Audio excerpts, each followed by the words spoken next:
think the biggest question that's going to be asked about I Am Overburdened is this a joke game?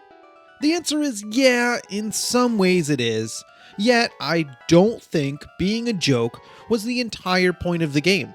It's super silly, with the mechanics and oversimplification of the roguelike genre. It could be seen as teasing other roguelikes. Much like DLC Quest is one of those games you play once for the jokes, and then there is just a little bit of gameplay. I think Overburdened has more gameplay than DLC Quest, actually a lot more gameplay. So I don't want to classify it strictly as a joke game because I think that would turn a lot of people away. There's absolutely some playfulness around the roguelike mechanics though. The entire game revolves around the inventory system. It is one of the most interesting and unique parts of the game. The main character has 20 inventory slots that can all be filled. If you're wearing an item, it's because it's equipped and you're gaining stats from it. Otherwise, there is no otherwise. You're either wearing it in one of those 20 slots or you're not carrying it around at all. And that's what I mean about joking around though. Roguelikes can have a ton of inventory management and force you to carry around items that you might want to sell at a shop. I mean, just thinking about Dungeons of Dreadmore with the endless loot you pick up and the named items, and you want to sell all that stuff at the shop to buy stuff at the shop and carrying around several tons of mushrooms.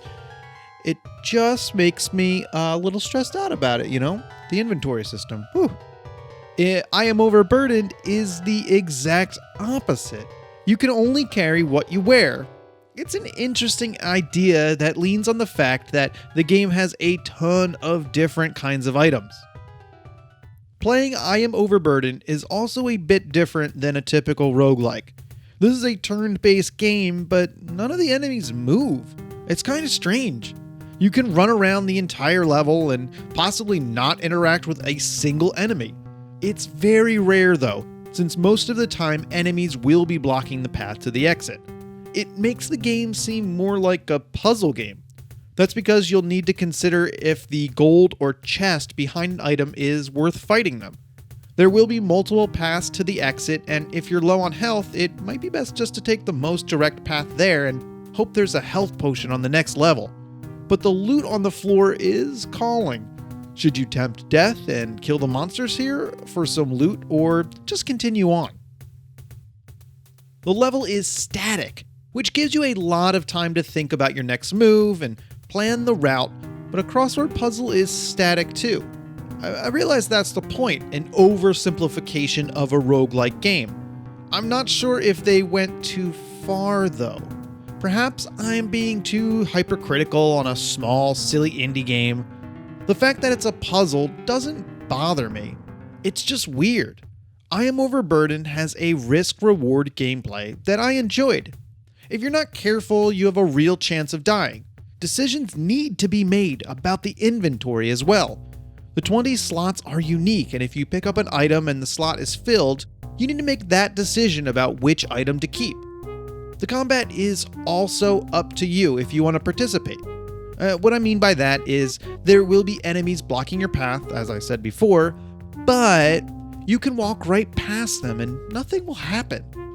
You need to directly engage the enemies. Then it's turn-based combat where typically you'll take a swing, then they get one. Now you can walk away again. This allows you to pick up all the items you can for free on the level before engaging any enemies. I would have liked to see some punishment for walking around enemies. Maybe in front of them, or if you walk past them twice. Getting to the next floor always gives you an opportunity to keep the run going, since there could be a health potion accessible without killing any enemies. The game is too easy on normal mode.